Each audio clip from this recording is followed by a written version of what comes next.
Uh, Morning.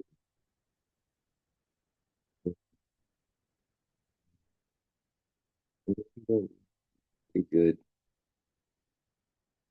Um, I'm pretty good as good as I can be. I have to, save face. But this weekend I had a CrossFit competition, and it's crazy because the last time I was there at this competition, I was a backfill coming in. Mind you, they only take like I don't know, like 60 people for RX. And I was backfilled because I was like 120 something. And then this year, I was pro team.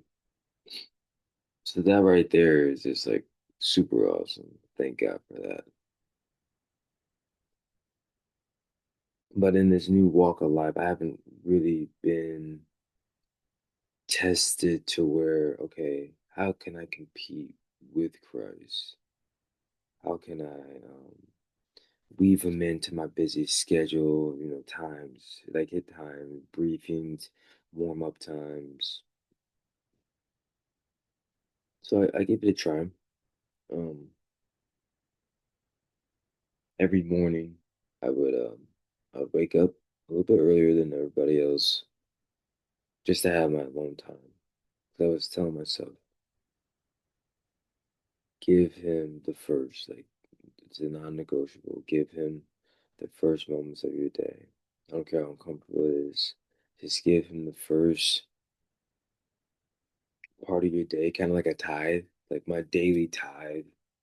Instead of giving him what's left over, because sometimes like um, you say, "Oh, I'm gonna read the Bible at night. I'm gonna read the Bible at night," and you're like, "Yeah, man, I'm tired. Or the game's on." Or, "Hey, you wanna do this?" When if you would have gave it to him in the beginning, give him your first, you wouldn't have to like almost maybe sometimes you feel that inner guilt of like, I should have, I didn't do this. Like, so all that can change if you just give him your first bit of your day. And not only that, I realized it kept me planted for what was it to come throughout the weekend. So as that first day approaches, they don't give us a lot of time, and because of that, it's also cold. We knew it was gonna be cold in Texas, but my back spasms out, and I can barely run. But I just have to finish. Cool, I finished. Da, da, da, da. Have a good day one. Next day, do the same thing. Wake up early, and this is when he really like revealed himself to me. Woke up, did my devotion, and I have probably one of my most embarrassing, worst performances in this situation. Not my first time doing it, but it's my first time on this kind of stage where I was just like, this is so embarrassing. Pretty much getting last place, and I'm just and I know what my old me would have done in that situation because in the grand scheme of things, this whole transformation that's been going on inside of me has not been that long. So the fact that I know that and I know how I really responded was just like I would have been mad, I would have been anxious, I would have been embarrassed, I would have been like, I can't believe this is happening right now. Like everybody thinks I suck, everybody da da da. Da. I would have started internalizing all these thoughts that probably weren't even true, right?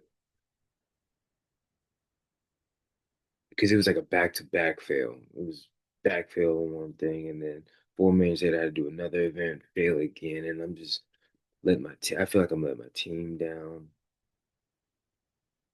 It was a lot of pressure, and so what I did,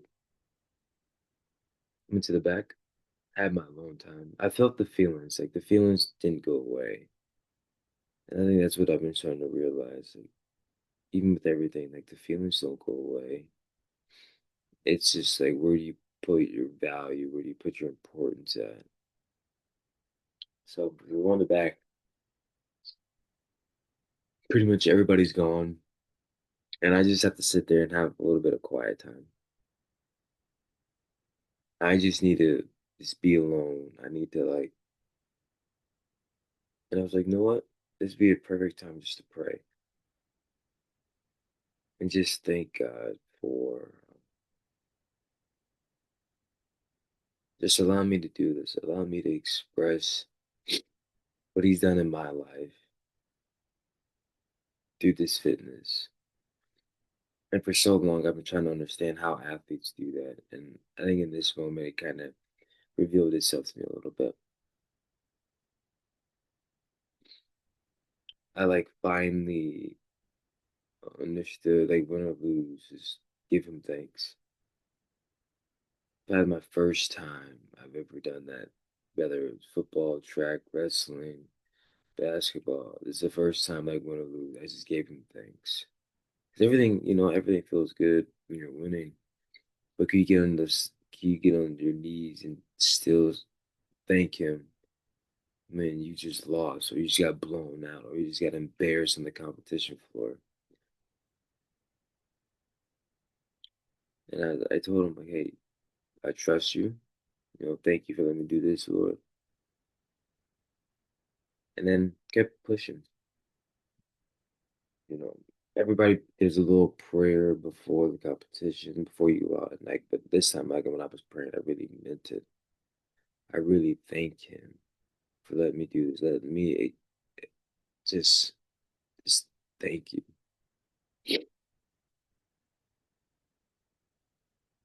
Long story short, we ended up podium them because going to the last event we were down, we ended up winning. Like we had a bunch of like mix-ups and issues,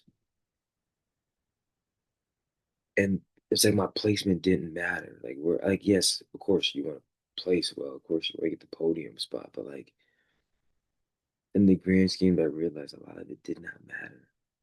It didn't. Only thing that truly mattered was, Lord, am I pleasing you? Maybe I hope that's the word. Am I doing your will? Am I doing your will? And it was that moment of thanking Him when I could have been like, Lord, why'd you let this happen to me on the competition floor? Like, I'm capable of this. Why'd you let this happen to me now? Nah, nah, nah, nah. I don't know. To me, that's huge. To me, that's really huge. Yeah, He just revealed how awesome He is during that time. Um, because I think I stopped putting my identity and my placement and how I do events, how all this other stuff. I had to like stop putting my value into that. And as an athlete, that's like one of the toughest things. That's why, you have that post-athletic depression or something where you play your last game and you realize, yeah, that next season's not coming around no more. I'll tell you a time like for me, it was football. For me, it was football. When I say I put my whole identity in that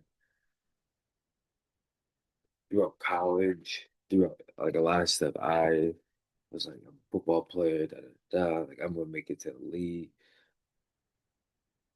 and then it was like I didn't, and I fell into like a really deep athletic depression where I couldn't even watch NFL for like I don't know 5 years.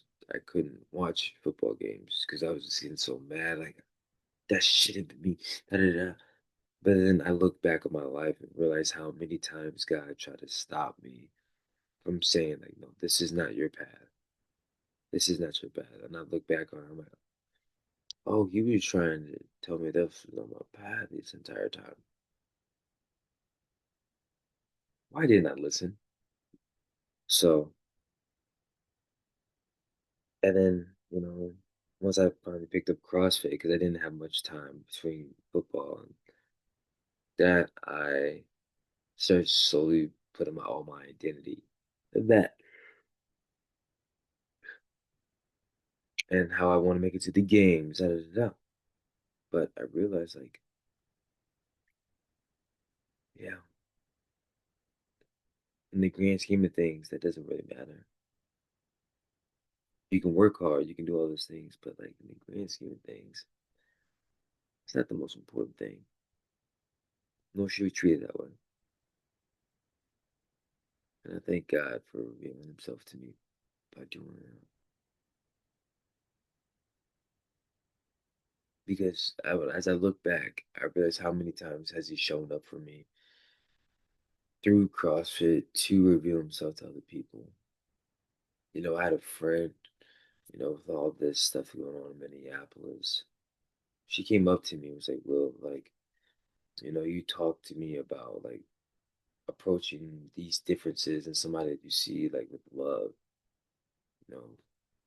And I did that, and it was though we didn't come to an agreement, it almost stopped me from maybe possibly ruining a friendship that took so long to build and have like that deep trust with. Because had I just went off, and not been fast, and not been slow to anger, you know, didn't watch my tongue, like you could have possibly ruined a deep friendship that deep down I know she didn't want to lose. Except for, let's see, what verse um can I connect this back to? What verse can I connect this back to? Da, da, da, da, da. Let's see. Let's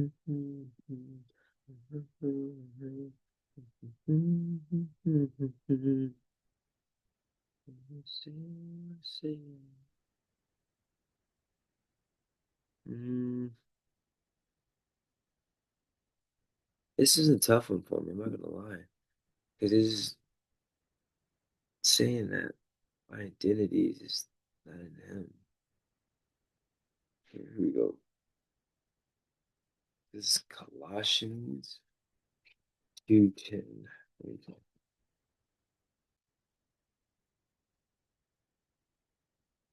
Now this one says, "You are complete in Christ." I hope that's true.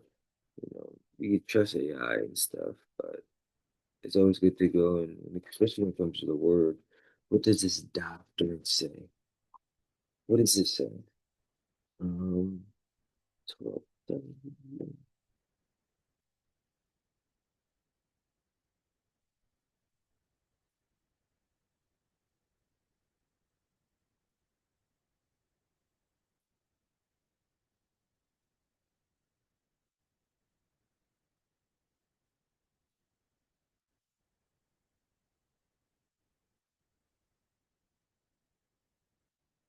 So we literally look at there.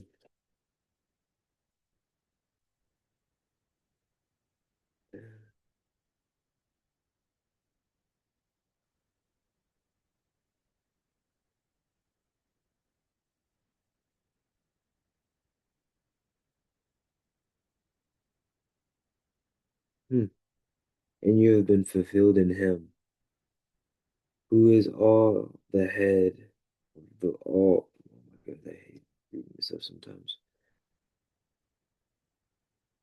And you have been fulfilled, you have been filled in him, who is the head of all rule and authority. Well, the Bible verse is something better.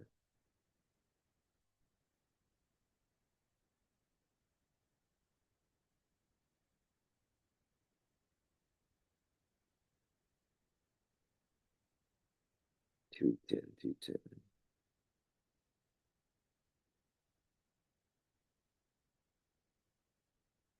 And in Christ you have been brought to fullness. He is the head over every power and authority. and that is the New International Version. There it is right there. Like when you have Christ, that's what it says to me. Like when you have Christ, like you're already fulfilled. You don't really need much. Like everything else you get in this life is kind of like just icing on the cake, you know?